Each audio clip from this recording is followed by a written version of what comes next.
આવનારી જીપીએસસી કે એલઆરડીમાં આમાંથી એક પ્રશ્ન હશે, લખીને લઈ લો. દોસ્તો, મહાન જે લેખકો થઈ ગયા એના વિશે થોડી માહિતી.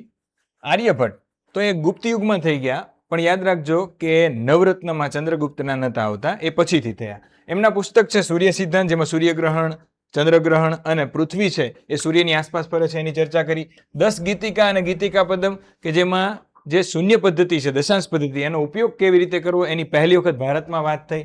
ત્યાર પછી દોસ્તો અલબરુનીએ લખેલું અલનાફ છે એ આર્યભટ્ટ ઉપર આધારિત પુસ્તક છે, જે આજ સુધી બચેલું છે, અને આર્યભટ્ટિયમ છે એમણે લખ્યું છે. બ્રહ્મગુપ્ત દોસ્તો એને પહેલા તો યાદ રાખો ભારતનો ન્યૂટન કહેવાય, કેમ કે પહેલી વખત ગતિના નિયમો અને ગુરુત્વાકર્ષણના નિયમોની વાત જ બ્રહ્મગુપ્તે કરી હતી. દોસ્તો, એમણે બ્રહ્મસ્ફુટ અને બ્રહ્મ સિદ્ધાંત લખ્યા છે, અને કહેવાય છે કે આજનો આબુનો વિસ્તાર છે ત્યાં રહેતા હતા, અને એ ગુજરાતી હતા.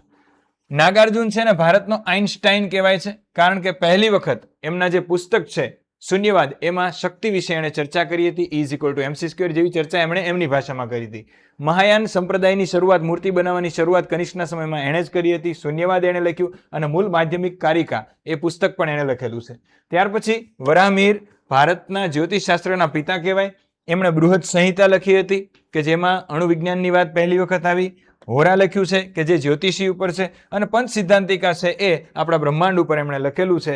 જો આવી માહિતી તમને બીજા કરતાં અલગ લાગતી હોય તો આપણી ચેનલ ટાર્ગેટ વિથ ભાવિક મારું છે એને ફોલો કરો, વિડીયોને લાઇક, શેર, સબસ્ક્રાઇબ આ બધું કરી નાખો. જય હિન્દ, જય મા સરસ્વતી.